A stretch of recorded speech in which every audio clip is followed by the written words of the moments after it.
Well, greetings to everybody, and thanks for turning up to go on a journey from Italy up to Germany and follow the spiritual madrigal as it morphs and changes languages and becomes um, kind of the basis for one of the styles that grew up during the 17th century in Germany.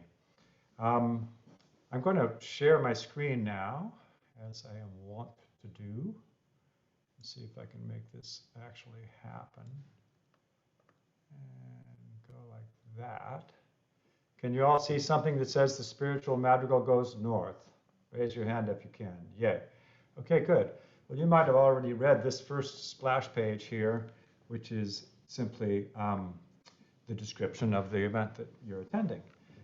We're going to look at 4 publications in chronological order, which were published over a period of something like 30 years in Germany, mostly during the 30 Years' War, which of course affected music making a lot. We'll touch on that just briefly here and there as we go. The interesting thing is tracing this movement of Italian style. And some of you will remember that the Bach Choir and our orchestra did a concert a few years ago called A Tale of Two Cities, in which we did some of this as well. We looked at some Venetian music, and then we looked at that style as it went north. This, of course, is a very different style. That was the large polychoral style that we think of as being associated with Venice and particularly with the Basilica of San Marco in Venice. This is a much more intimate style. And we're going to, first of all, I thought, we're looking at the spiritual madrigal as it goes north, but do people know what the spiritual madrigal really is? And so I thought we'd take a look. And actually, I wondered, did I really know what it was? It's in contradistinction to other forms. So I did this little checklist here, and it's not complete. It simply gives an idea. The Italian madrigal is based on secular poetry. In the early days, it was, and continuing on, the 14th century poet Petrarch was very important to the madrigal, and not just Petrarch's poetry, but poetry inspired by Petrarch. There was, in the beginning of the 16th century, there was a poet and scholar named Pietro Bembo, and Pietro Bembo helped to revive this, at that point, really out of date poetry, and then to inspire people to write in that style. So the madrigal is based upon poetry. It's in Italian. It's often about love, but not always. It can be light, and that's what many people think of it as, but it also can be very serious indeed, as you'll see in a minute. Word painting is something that everybody associates with the madrigal, the ability to suggest in musical terms the images or the feelings or the movements that are portrayed in the text. An imitative texture, and this of course is similar to the motet and to basically the dominant Renaissance texture, an imitative texture. The parts are essentially equal, and they're not hierarchical, and they all partake of the same melodies. The ability to create a mood or a feeling tone, and that's sort of like word painting, but a little harder to put your fingers on, but when you're feeling a tone out of the music, and we'll hear some of that too. Meant to be done in an original style.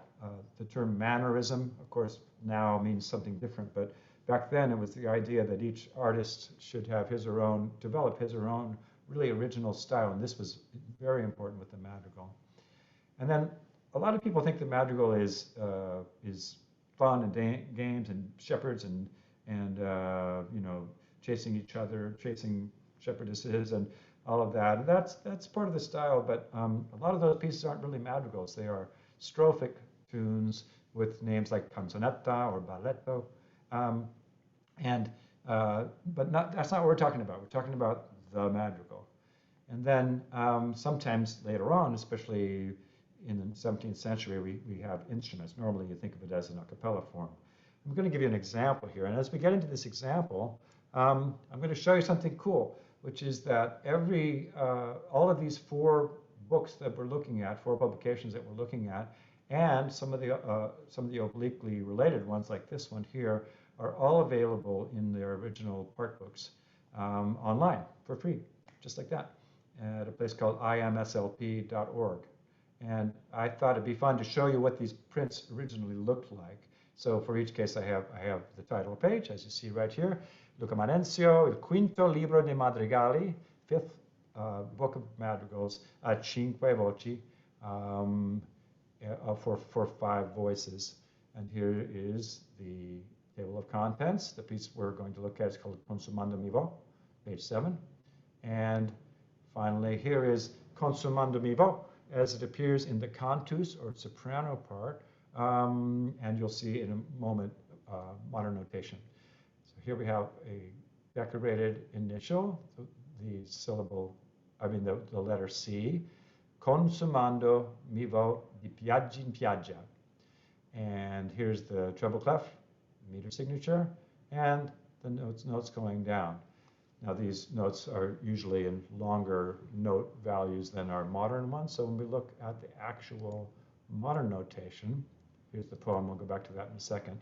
Oh, here it is, it's in the same note values, those whole notes going down. This is a Petrarch poem. Wasting away I go from shore to shore, thoughtful all day, then weeping all night. I have no more repose than has the moon. As soon as I see the darkness of evening, from my breast come sighs, from my eyes come waves to bathe the grass and wash away the woods. One thing to keep an idea of here is this idea of consumando, wasting away, being consumed.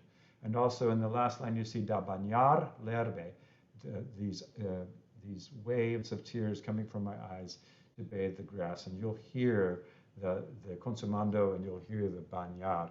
So sing if you like. You're welcome to. I'll try to keep up with the scrolling as best I can, and or just listen and watch it go by.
Sorry.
You hear those waves of tears, you can really feel them in your heart if you're really paying attention.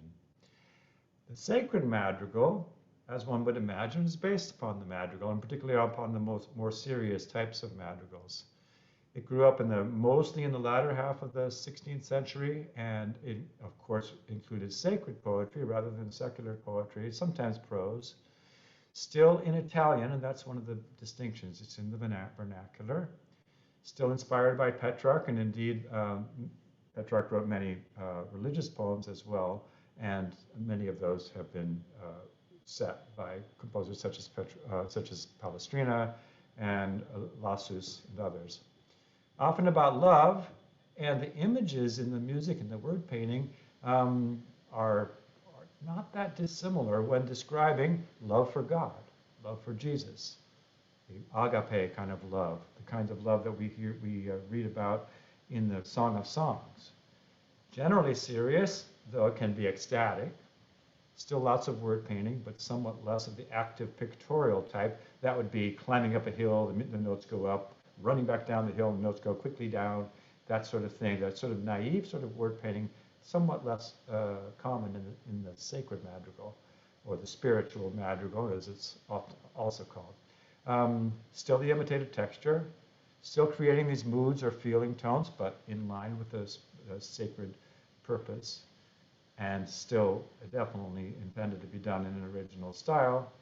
And then those light strophic pieces, occasionally mistaken for madrigals that I mentioned, the canzonetta and the balletto, are not part of the sacred madrigal tradition.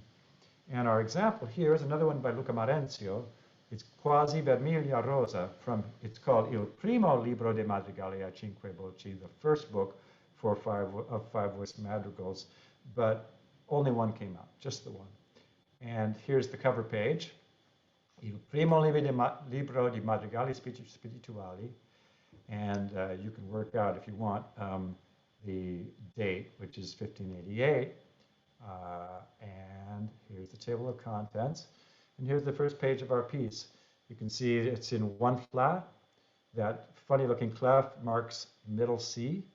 So instead of middle C being down below the staff as it is in the normal treble, and that's why the flat here is one line higher than you would normally think. And if you just take a quick look at that melodic shape, half, quarter, quarter, dotted half, you'll see that reflected here in the music. See what I mean? Go back, those first few notes, there it is. And the reason I think it's kind of fun to see the original, how it was originally printed, but also it's possible to read from those parts. And I've been getting an itch. I've done it over the years, and it's not easy, but it's very interesting. It's very, you have to be patient. But that's how it was done back then. Nobody had a score. Everybody just had their own part. But here's this piece, and to take a quick look at the text. Just as the crimson rose is humbly concealed in itself, so the fair lady sat shyly, with chaste and holy thoughts. Heaven smiled. It was a wonderful thing when I saw in her fair breast a light gleaming, which God sent to it. And it was God indeed who, descending into her womb, united himself with her.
interesting question is to ask, how does that compare with the motet? A motet is a sacred work. The first thing that's obvious is the motet is, at least in this period, almost always in Latin and not in Italian as this. But there are other things. There's you probably noticed some kind of sassy little rhythms that crept their way in there, and some sort of heart on your sleeve type of emotional expression that one maybe wouldn't find in a motet, and especially in a motet by someone like Palestrina, or even Marencio. Marencio writes differently when he's writing motet than when he's writing a madrigal. But that, to my ear, sounds very much like a madrigal. If you didn't know what was being said, it would certainly sound, it would look like a madrigal.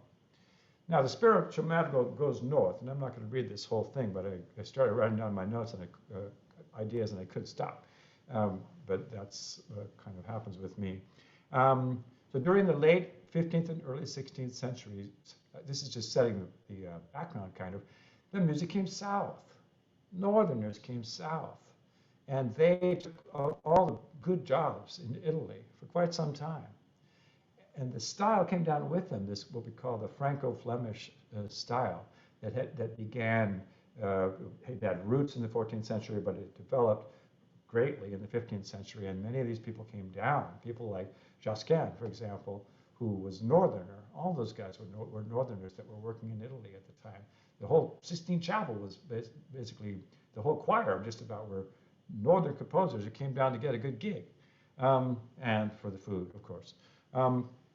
Now, over the course of the 16th century, native Italians developed this style and started to develop their own distinctive take on it.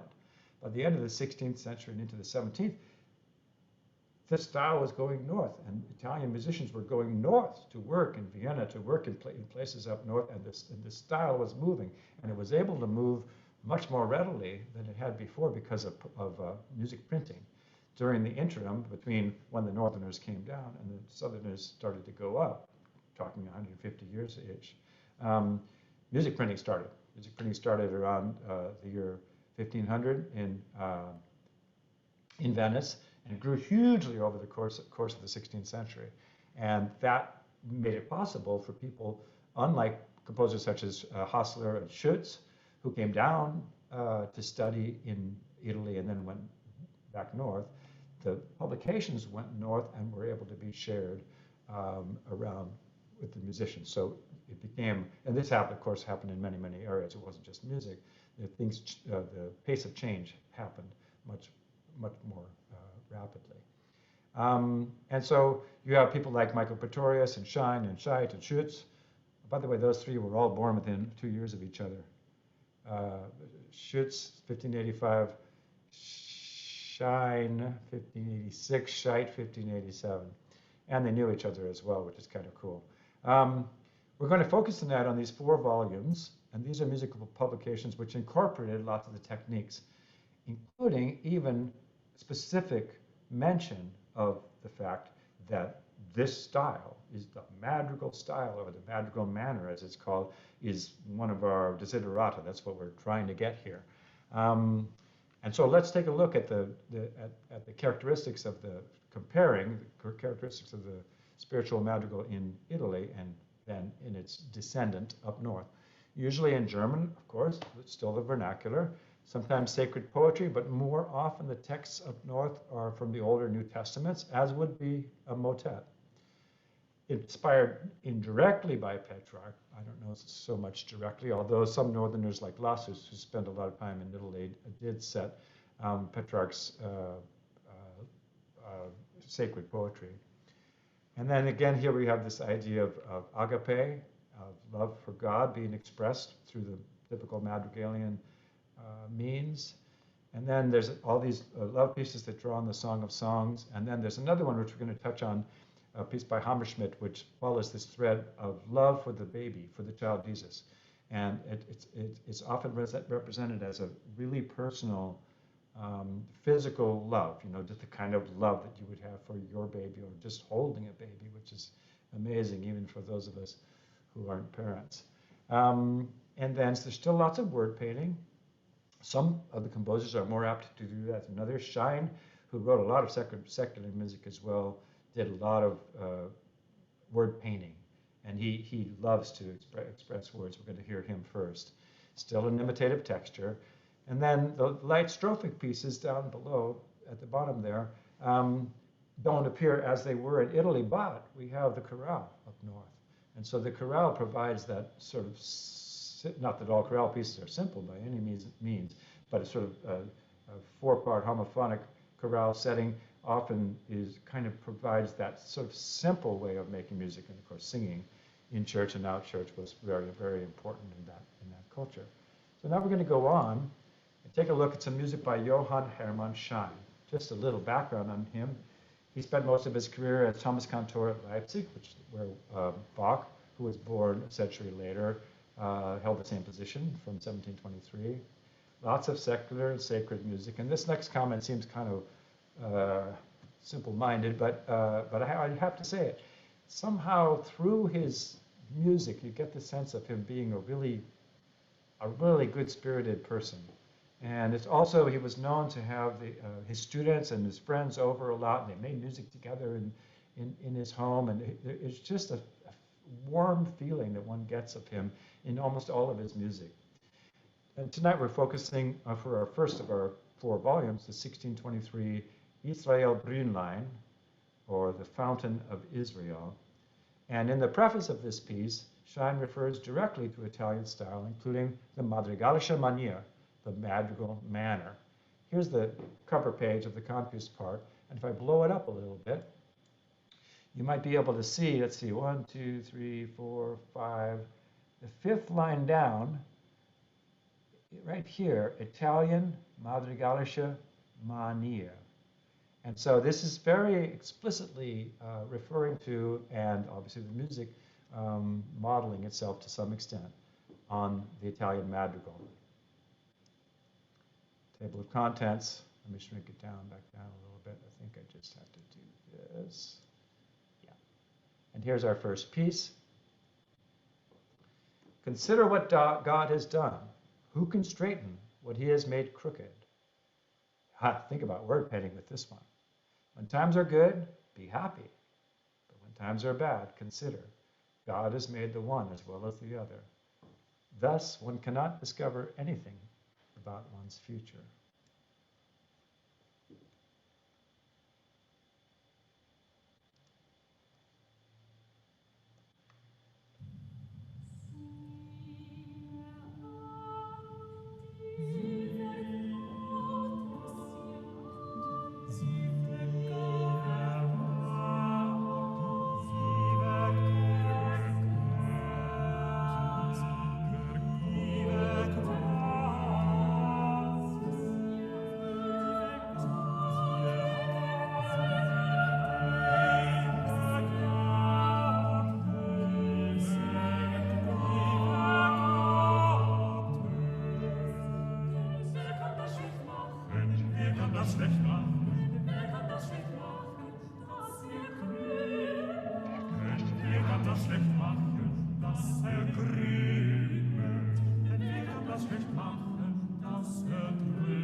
Going to go direct on to an extremely different text, still from the same book, the Fountain of Israel.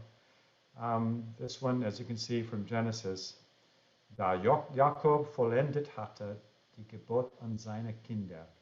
When Jacob had finished his charge to his sons, he drew up his feet into the bed, breathed his last, and was gathered to his people.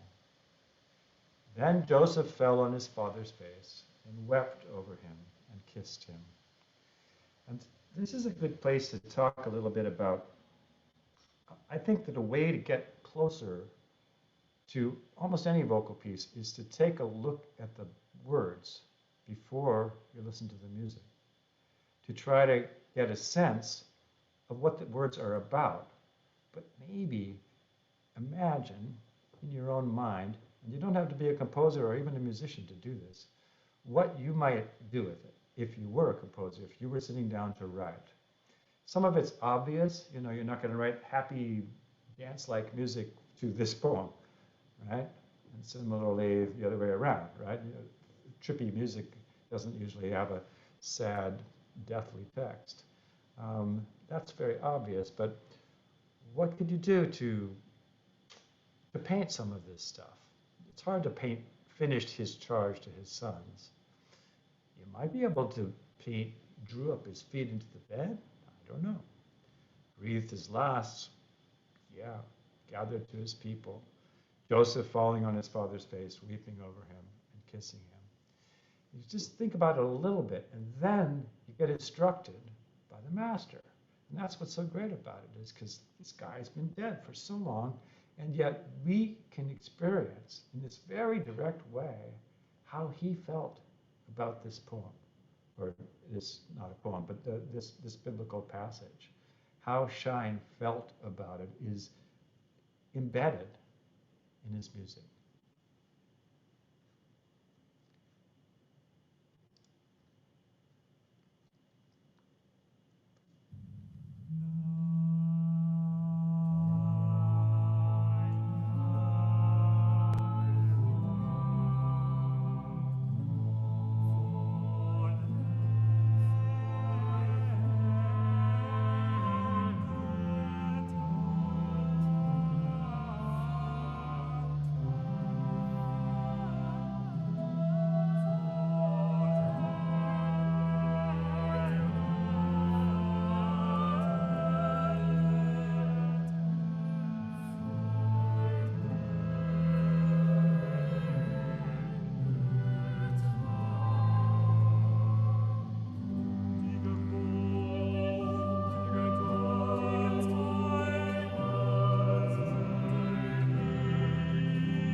So there you go, Johann Hermann Schein.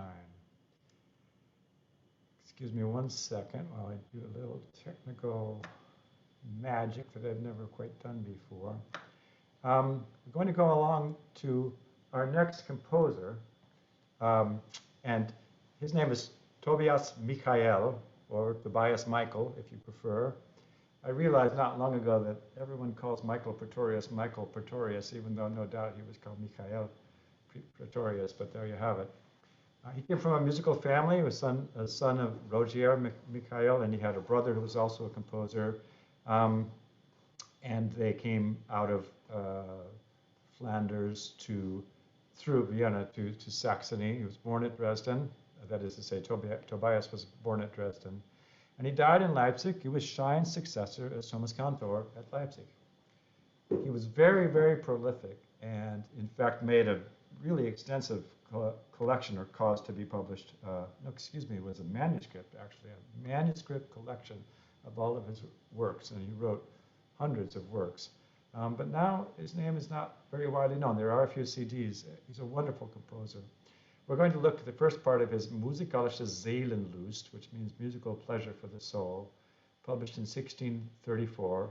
And again, referring to the Madrigalian style of sonderbare liebliche madrigalische Art, in the strange and lovely Madrigalian style.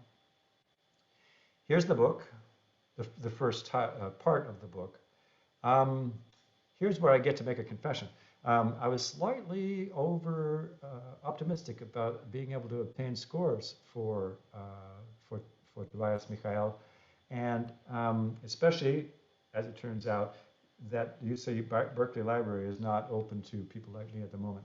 I think it must be only actual grad students who can go there, because he's one of the few composers from this period that I've really tried to research, but you can't find much on the web. I did find in my email from about 6 years ago a plaintive query written in my very plaintive German to a publishing house that's published a number of his works, and they never replied to me.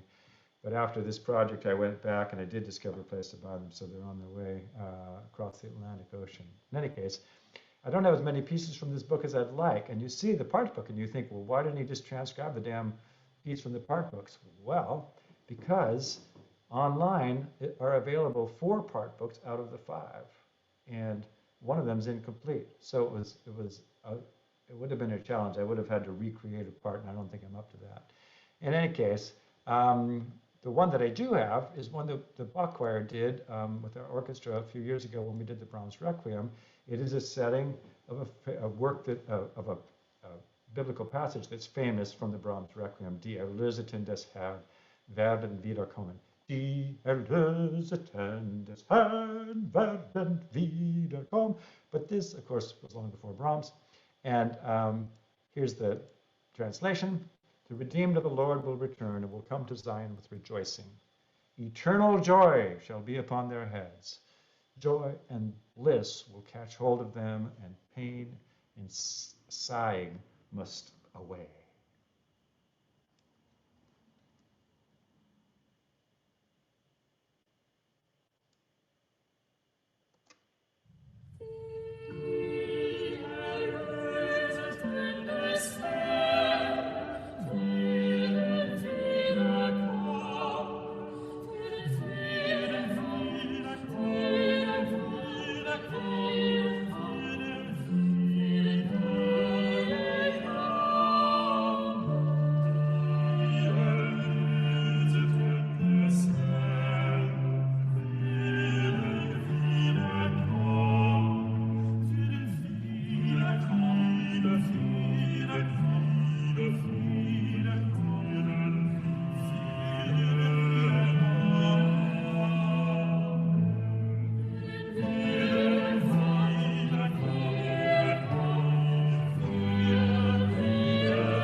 those of you who know the Brahms, you might be interested and amused to see those Vex, because Brahms does something very, very like that.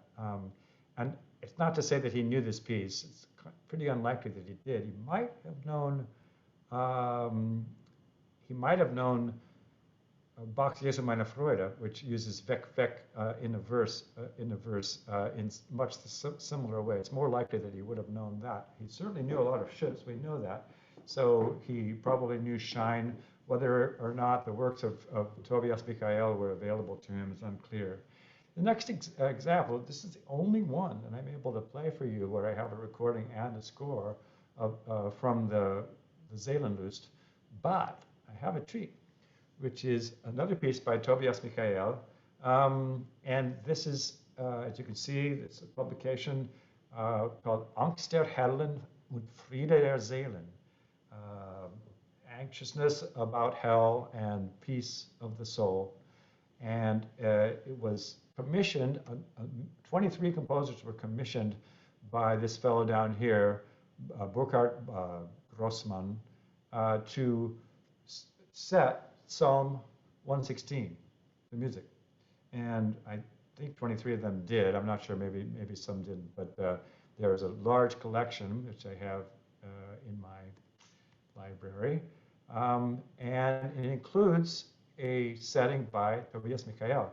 But before we get to him, just a little side note, Michael Pretorius, or Michael Pretorius, submitted an example, and there's a really touching note in the front material for the publication, in which the publisher says that he's received a note from Michael Pretorius that he's delighted to comply with the request to submit a setting of Psalm 116, and that this was going to be a psalm song because he was on his way out. I can't remember exactly how it was put. Obviously, it wasn't put quite that way. And indeed, he died soon thereafter. And so this is the last work that we have, that we know, that Pretorius wrote. However, we are in Tobias Michael land, and so we're just going to listen to the beginning of this piece so you get a little bit more sense of him as a composer. I am glad that the Lord hears my voice and hears my prayers, and that he inclines his ear to me.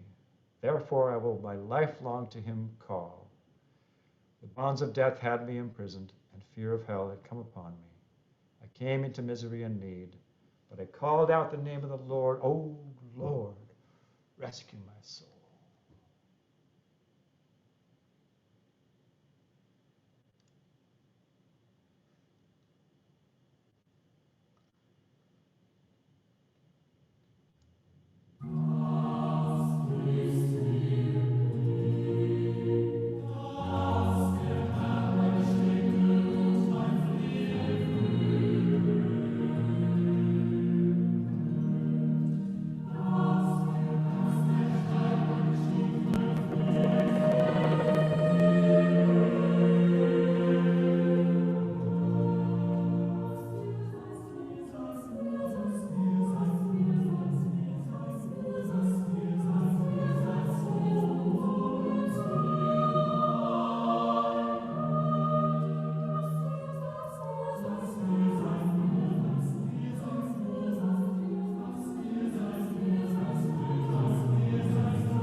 He's really quite a wonderful composer. There's There's more Tobias Michael in our future, I'm just saying. Going on now, I'm going to skip that next part because I'm a little tiny bit behind here. I want to make sure we get to Hammerschmidt. Heinrich Schütz, as many of you know, for his time was extraordinarily long-lived, till to be 87 years old, if I get my math correct.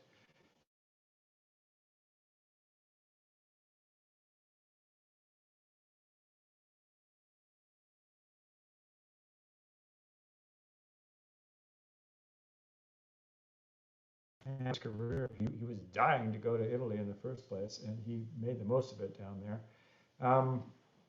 In the preface to his Geistige Chormusik, which is our sample of Schütz's Italian style, or at least partially Italian style, he refers repeatedly to aspects of Italian style, calling Italy the true university of music, and calls upon anyone who wishes to learn music to attend to the Italian and the other classical authorities, old and new. And in this publication, he even includes an Italian piece of music, his arrangement of a piece by Andrea Gabriele, the uncle of Giovanni, giving proper credit. Schütz provides a basso continuo part for the Geistige Chormusik and licenses instrumental participation in performances. There are some pieces that have independent instrumental parts, but it's also possible, of course, to double with instruments. And that became increasingly more common as time went on. The first piece we're going to, here's the title page, the wonderful red type, and then a very extensive dedication. And then I've cut it out of here, but there's a long message basically to the user on how to use this. Schütz loved to write these essays that would instruct and enlighten people on his music and how to do music in general. He was a natural-born teacher. And here's our first piece, O lieber Herrgott. You can see there, Roman numeral 8. And here it is in modern notation. O dear Lord God, awaken us that we might be ready when your Son comes to welcome him with joy and to serve you with a pure heart through the selfsame beloved Son, Jesus Christ.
in the introductory material, I refer to two kinds of word painting. The typical kind in which the words in the poem or the text are interpreted in a kind of direct way, and then this other kind of way which is creating a feeling tone or a mood. To me, this piece is more about the latter than the former. It does have distinctive melodies, but it doesn't seem to me as if they directly reflect the text. They indirectly reflect the text. And that's what's miraculous about this kind of music, is because, and what creates that bond that I was trying to describe to you. Because somehow, let's see, the composer had direct contact with these words, and he embedded them within this musical matrix that seemed right to him. And it tells us something about him. And if it touches us, it means that somehow we've communicated with the person who's been dead for hundreds of years. I mean, there's a kind of there is an intermediary, and that's the piece of music, but it feels somehow direct. And so I think, I don't know how to talk about that very well, and they didn't teach us that in musicology grad school, that's for sure. But I think it's important. And when you find it, when you find a composer or a piece or a thread or a group that does that for you, it's golden. You have to cleave to it, because it's helping you to understand yourself in a way. We're going to do another piece by Schütz. It's one of his most famous from this Geistliche Chormusik, one of his most famous pieces, and it also relates to Brahms. Die mit Tränen sehen, werden mit Freuden ernten. The second theme of the first movement of the Brahms Requiem uses this text, and this is one that's absolutely ripe for word painting. It's a dualistic, it's a yin and yang kind of piece. Those who sow with tears shall weep with joy. They will go forth and weep, but they carry precious seed. In other words, within the weeping is also the seed of its contradiction, of its ending. And they return with joy and bring their sheaves. And this has been a beloved text for a long time. Many, many settings of this text were made during this period and during other periods. Schütz is, of course, being Schütz, is one of everyone's favorites.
Sorry.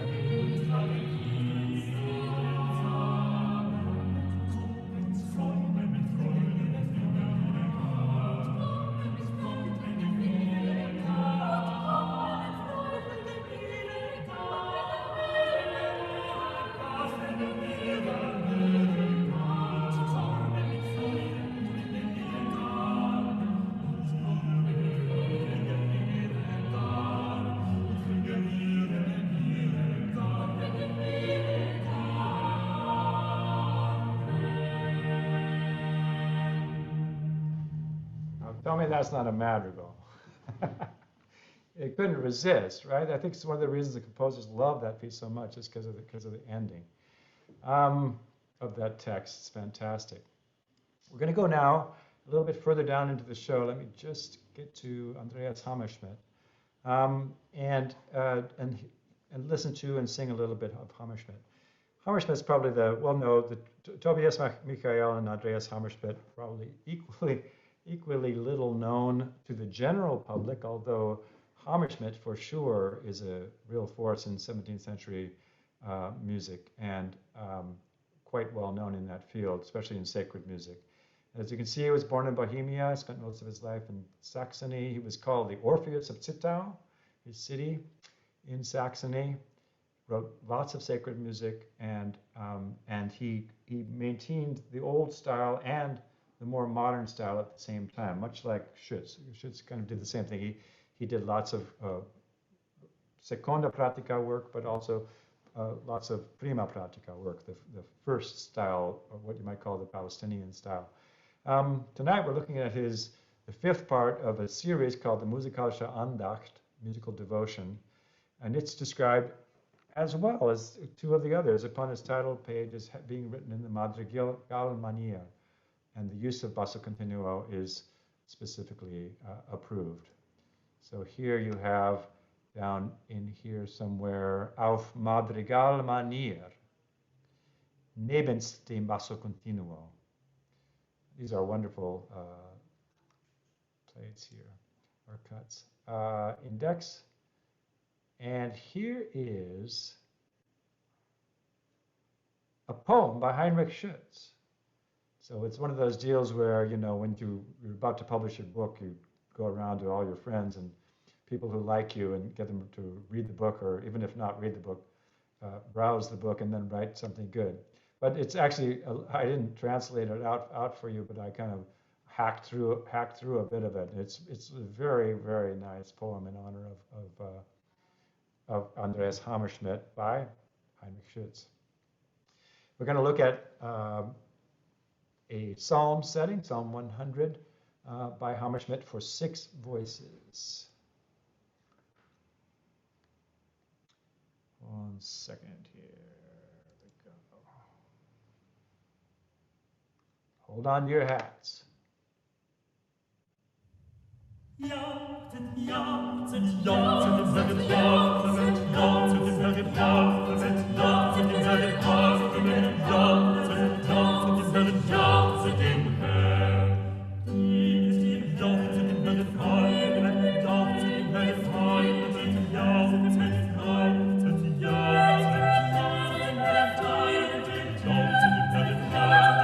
jauchzet, dem Herrn.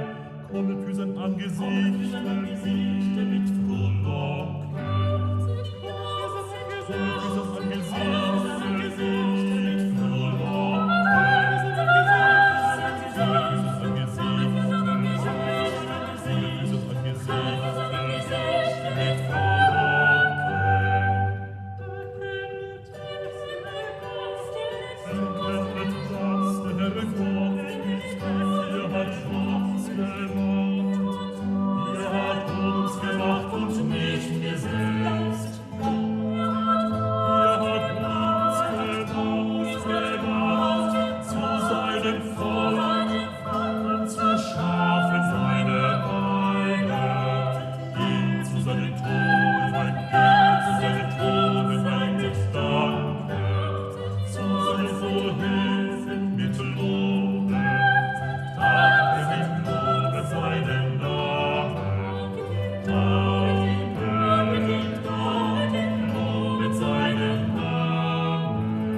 that's not fun, what is fun?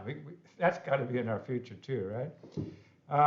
And now, in the interest of time, I'm going to skip a piece which is really lovely, and we'll put this stuff up on the website so you can seek it out. Maybe we can even put tracks up there or something, Diana. And we'll finish with Hammerschmidt's Freude, große Freude. This is another triumphant piece, and the one in between Sweet Jesus was a lullaby, essentially a lullaby. This one is kind of both. It begins with this text, Freude, große Freude, joy, great joy, for today to us the Savior is born. And then it goes into to this sort of cradle zone, you might say, including some lines from Martin Luther's Vom Himmel hoch. O little Jesus, my little brother, O Emmanuel, my comfort, my salvation, make for yourself a pure, soft little bed to rest in the shrine of my heart, so that I will never forget you. Go to sleep, you loved above all, little Jesus, in the chamber of my heart. There we will rock together. And I made a mistake just now. It is the Süßer Jesu that has the lines from Himmel hoch. This one has lines some of you will recognize from Herzlich lieb hab ich dich, O Herr. The last movement from the Bach St. John Passion. Mach dir ein rein sanft Bettelein zu ruhen in meines Herzens Schrein. Those lines are directly from that wonderful chorale, not written by Bach, of course, but much earlier than Bach. Anyway, so you're going to hear a great range in this piece, and it's really fun. So here's the first page, another 6-voice piece, of course, a celebratory piece. And let me get the track rolling here. Is it rolling? There we go. Okay. I'm going to keep my finger going here.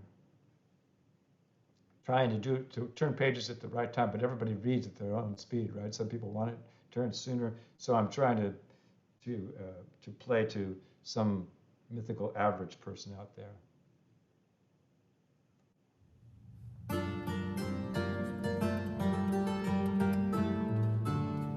Freude, Freude, Freude, große Freude. O Freude, Freude, Freude, große Freude. Denn uns ist heute der Heiland geboren. Denn uns ist heute der Heiland geboren. O Freude, Freude, Freude, o Freude,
Wow, thank you for sharing that ride with me. That was, it's, it's just so fun to kind of be involved with it, even if you're not actually singing, singing with, with a group.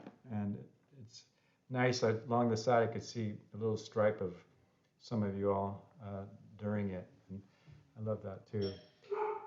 So anyway, we'll put as much as we can on the Chinese food is here. That's Bongo freaking out at the Chinese food guy, who she loves, by the way, but it's a dog thing. Hold on. Margaret?